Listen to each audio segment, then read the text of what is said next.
The wind didn't move that morning. It was as if the air itself was holding its breath. Inside the convent of St. Agnes, silence had become too perfect, so perfect it became wrong. The chapel candles were still lit, flickering not from movement, but from something else. Something watching. The altar stood untouched, the hymn books unopened. Yet every door was unlocked. All 12 nuns were found at morning prayer, kneeling in complete formation, eyes closed, hands folded, as if in devotion, yet none of them breathing. There was no sign of struggle, no injury, no trace of poison, no forced entry, just stillness. Each sister's face wore the same expression, not of peace, but of something, like listening, mouths slightly parted, as if waiting to speak or scream. But they never did. The priest who discovered them ran out of the convent barefoot, sobbing into the fields. He was never able to explain what he saw, only that he felt the devil humming. The coroner's report would baffle even modern minds. All vitals ceased, but no bodily explanation. Their hearts had simply stopped, one by one, like candles being snuffed out, 12 of them, at the same moment, in perfect health. Some say they died of fear, others, of revelation. But the question remains, echoing through generations like the clang of the convent bell that hasn't rung since. What did those nuns see? Right before the silence fell. The town of Marrowbone, Ohio, wasn't on most maps. In 1834, it was a kind of place built not for visitors, but for forgetting. One church, one in a schoolhouse, and fields that turned to fog when the moon rose. Locals whispered that the land didn't like to be disturbed. Things grew quickly in Marrowbone: corn, rot, and rumors. The convent of St. Agnes had stood on a hill overlooking the town for 19 years. A structure of pale stone and silence, it was built by French missionaries and funded by a dying baroness who reportedly saw the Virgin Mary on her deathbed. She left her estate to the convent, with one request, that the nuns there pray without fail, day and night, for the souls of those who died without confession. The nuns took their duties seriously. They were known as the Sisters of the Final Light. No one in town saw them often, but when they passed through the village to gather food or medicine, they moved like shadows, eyes downcast, lips whispering prayers under their breath, and yet they were beloved. They cared for orphans. They fed the poor. They buried the forgotten. They made no enemies. The convent bell rang 7 times a day, and the town believed each chime kept death a little farther away. Then came the drought. For 5 months, not a single drop of rain touched crops withered, wells dried, children developed sores on their tongues from thirst, and at night, the air grew heavy, not just hot, but weighted, as if saturated with something that didn't belong. People stopped leaving their windows open. Birds stopped singing before sunrise. It was around this time that Sister Mary Reese, the youngest nun in the convent, began writing letters to her brother in Cincinnati. They were never sent. She kept them hidden under her mattress. And when the sisters' bodies were discovered, the letters were found. The first letter was ordinary comments on prayer routines, complaints about sore knees, joy at a new stained glass window. But by the third letter, something had shifted. "Brother," she wrote, "I cannot explain the change. It is not in the world around us, but in the world behind our eyes. We still pray, but the prayers no longer echo. They feel heard." She mentioned that Sister Genevieve began weeping during morning hymns, saying she saw faces in the pews that were not there. That Sister Martha had begun to sleepwalk to the crypt and kneel before the old coffins, whispering names no one knew. That candles, once lit, would burn down without melting the wax. That their reflections in the washroom mirror began blinking out of rhythm. In another letter, dated just 1 week before the tragedy, Clarice wrote, "Last night, the bell rang 13 times. It has never done that. We checked the mechanism. Nothing was wrong. But I swear I heard footsteps in the bell tower, bare feet, dragging." The priest who served the convent, Father Eldrick, had once studied ancient rites in Rome. He began to look hollow-eyed, pale, and withdrawn. The nun said he had begun fasting, that he refused to speak Latin aloud anymore, that he removed all the crucifixes and burned them in the courtyard because they no longer pointed in the right direction. Then came the final letter, half finished, ink smeared by trembling hands. "I think we opened something. Not with our hands, but our faith. We have prayed so deeply, so constantly, that something ancient has begun listening. Not God, not a demon, something older, something beneath. It wants our voices. It wants us to kneel forever." She ended it with one last line, scribbled sideways in the margin. "The chapel floor feels warm now." A day later, every nun was dead. And so began the investigation, a search, not just for causes, but for meaning. But meaning, in Marrowbone, has always been as elusive as the wind. They buried the sisters in silence. No hymns, no sermons. Just 12 pinewood coffins, lowered into consecrated soil by trembling hands. The town priest, Father Camden, stood over them with a prayer book, too wet to open. Not from rain, it hadn't rained in months, but from the sweat on his palms. He looked pale, like something in him had wilted. Family came to claim the bodies. Most of the nuns had no family. Those that did had been long forgotten. All anyone knew was that 12 women, all in good health, all seemingly at peace, had died within the same hour, on the same night, faces unbruised, flesh unbroken. Yet their expressions, it was the expressions that haunted the gravediggers. They said each woman had her eyes open wide, fixed upward, as if seeing something unbearable just before death. Not fear, not pain, something worse, recognition. The official cause was undetermined. The town doctor, Charles Harrow, had performed external exams. He found no marks, no trauma, no signs of poison or infection. But he refused to open a single body. He claimed he'd had a dream the night before 12 women in white, circling his bed, humming a tune he'd never heard and couldn't forget. When he awoke, his hands were bleeding. He quit the next morning and left town. Word spread fast. People whispered about a plague, a curse, a punishment. But no one left Marrowbone. They didn't dare. The roads out were lined with dead crows. The air tasted metallic. Even the animals seemed quieter, watching with unnatural stillness. The convent was locked, boarded, and left to the ivy. But at night, some said they still heard the bell toll, softly, not from the tower, but from beneath the ground. 6 weeks later, something else happened. It began with the children. Little Sarah Whitcomb was the first. She began speaking Latin in her sleep perfectly, fluidly. Her parents were uneducated farmhands who didn't even own a Bible. But Sarah chanted phrases no one recognized, except for the new priest who'd replaced Camden. He fainted when he heard her. Said the words were part of a forgotten litany, ancient pre-Roman, possibly pre-Christian, something once whispered in catacombs before the first crucifix was ever carved. More children followed. They began sleepwalking to the edge of town, all toward the hill where the convent stood. They stood in rows outside its locked doors, barefoot, unblinking, whispering something too quiet to hear. When asked the next morning what they remembered, they all said the same thing: we were practicing the silence. After that, townsfolk began seeing a figure, a woman, always in white, always facing away. Sometimes she stood in the church pews, sometimes beside wells. Once, she was spotted standing on the roof of the old bakery, veil flowing like smoke, arms raised in prayer. But when anyone approached, she vanished instantly, without sound. No one could agree on her face, because no one ever saw it. Old Mrs. Bramley, who'd lived in Marrowbone for 81 years, said she recognized the figure's walk. It was Sister Magdalene, one of the 12 who'd died. She always limped a little from the war wound. She said you'd remember it if you heard her walk past your window at night. But Sister Magdalene had been buried, like the others, weeks ago. Or had she? One night, a group of teenagers dared each other to enter the crypt beneath the convent. They took lanterns, rope, and a pistol stolen from someone's father. Only 2 came back. They were barefoot, covered in dust, eyes wide, mute for days. When they finally spoke, they said this: the coffins are all there, but they're not full, not anymore. Something climbed out, something made of voices. They described a sound like hundreds of women praying at once, but not to God, prayers without direction. Words twisted like vines. Each syllable stretched, pulled, spoken in harmony, but wrong somehow. The way a songbird sounds sweet until you realize it's mimicking screams. A week later, the convent bell rang again, 13 times, but the bell tower had been dismantled by then. And yet, the sound was real. Father Camden, now old and frail, was found kneeling on the hill that night, staring at the sky, hands folded in prayer. When asked why he'd returned after abandoning the town, he simply said, "I never left. I only moved farther from the echo." He died a few days later, peacefully, smiling, but in his journal, hidden in his old robes, they found a single sentence, written over and over: their voices will never stop. Because faith, when strong enough, is not always a light. And neither is God. The convent was sealed shut. But the dead don't respect doors.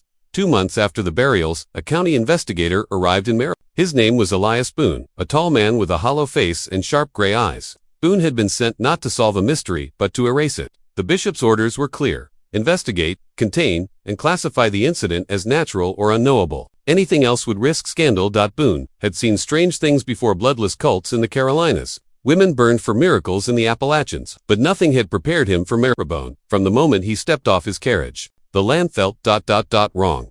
There was no birdsong, no children laughing. Even the wind seemed to avoid the town.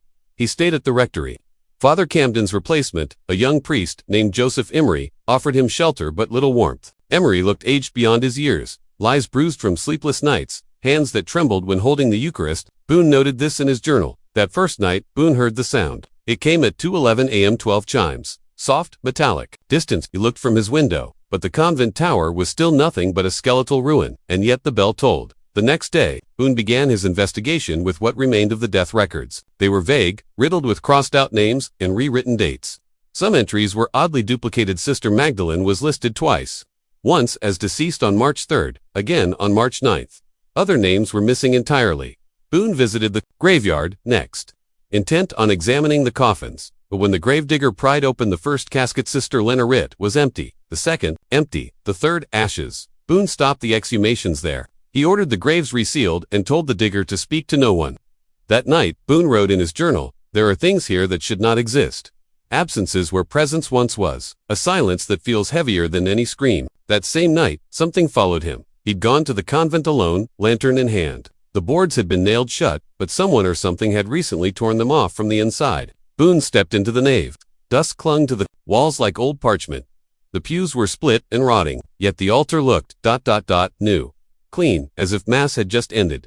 He moved deeper. The air grew colder with each step. Behind the altar, he found the trapdoor to the crypt ajar. As if it had been left waiting, he descended. What he found defied logic. The crypt was dry, but the floor was slick with something dark. Not blood, not water. Boone said it was like ink, oily, pulsing as if alive. The coffins were all intact but not closed. Lids lay scattered, nails still embedded. One coffin bore scratch marks on the inside. Boone approached a large, iron-bound trunk in the corner. It had no lock, just a small carving on the lighter circle intersected by a downward-pointing triangle. Inside was a bundle of documents wrapped in white cloth. He returned to the rectory and began reading. They were letters, hundreds, all written by the same woman, Sister Thalia, the convent's youngest and most devoted nun. Her script was neat, but her words fractured as time went on. In the beginning, she wrote of joy, of singing, of visions. She described dreams of a woman bathed in pale light, whispering songs older than time. But later, the tone shifted. She wrote of the others growing silent, staring at corners where nothing stood, of voices reciting psalms backwards, of a presence in the convent well that drank sunlight and whispered in bone. Then came the final letter. The ink was smeared, as if written in haste. It ended mid-sentence. We did not see her face until the third night. She was not wearing a veil. She was wearing, and that was it. Boone burned the letters. He tried to leave Marrowbone the next morning, but the road out was gone, not blocked, not damaged, gone. In its place was thick forest. Trees that weren't there the day before. Trees that did not belong in Ohio, massive oaks with bark like wrinkled skin and leaves the color of dried blood. Boone turned back. He spent his final days in the church. Writing by candlelight, his notes grew erratic. He spoke of time bending, of hearing Mass from empty rooms, of seeing the nuns at dawn knelling, not praying, just listening. His last journal entry read, "Faith is not always holy. Belief is not always light. There is a cathedral beneath this town, not built by hands, but by memory, and memory never forgets." He was never seen again.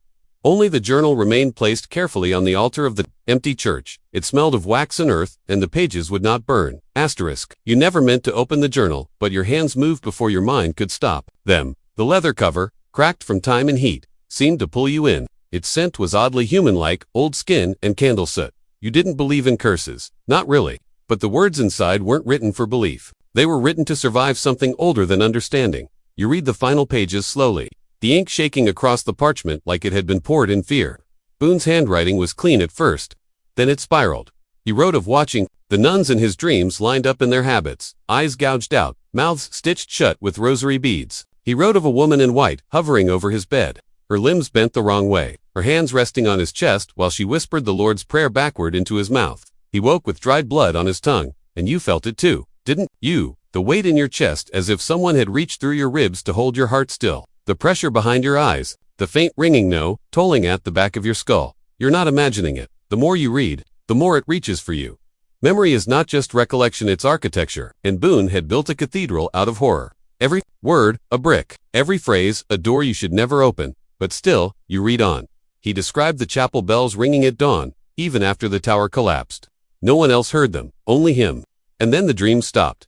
That's when he began to see them while awake. In the corners of the church, reflected in the chalice, the 12 nuns motionless, always facing away, as if listening to something deeper than sound. He said he tried to speak to them, to pray for them. But when he whispered amen, they turned, and there were no faces. Beneath the veils, only mirrors. You shut the journal, but it's too late. You brought it home. You left it on the shelf near your bed. You thought it was just an artifact, an echo from a forgotten place. But now the echoes are louder than your thoughts. You hear the soft thud of bare feet on wooden floors at night. You find damp footprints near the door, though no one lives with you.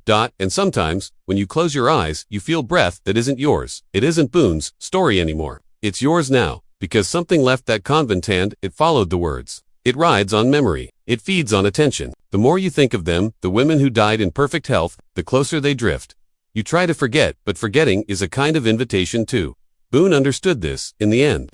That's why he burned the letters, but kept the journal. He wanted to trap it in a single object. To write the infection into one place.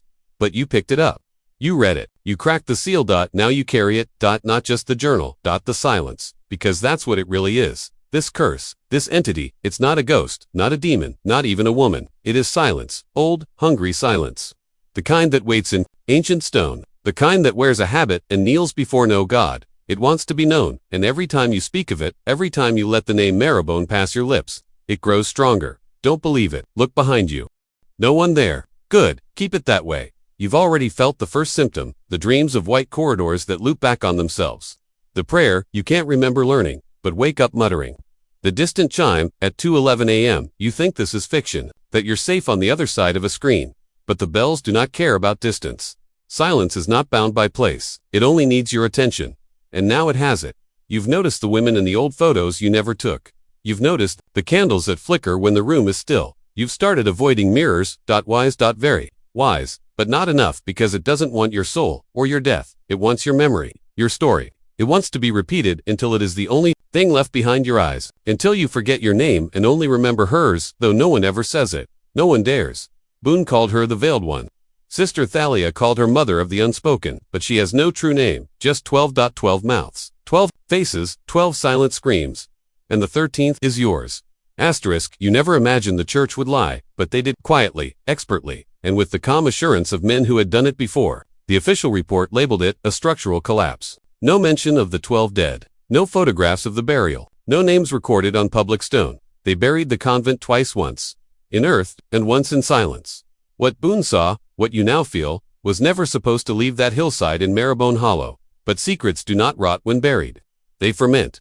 You dig deeper, not for truth, not anymore for survival. You need to understand what's latched onto you. Why your dreams now flicker with cloisters and veils. Why mirrors hold your reflection just a second too long. And why a voice small and motherly has begun humming a hymn you've never heard, right behind your ear. So you go to the archives and not digital, those have been wiped clean. You find them in paper, fragile, smelling of mildew and regret. Handwritten accounts, confiscated confessions. A few pages escape the cleansing fire. The first is from Father Greaves, who arrived just days before the deaths. He wrote a Venise of a silence in the chapel that wasn't reverence, but anticipation. The nuns spoke little, and when they did, it was in Latin, but the phrasing was off. Wrong cadence. Strange tenses. Words that sounded like prayer but meant nothing, or too much. One night, he heard them all chanting together. Not in the chapel, in the cellar.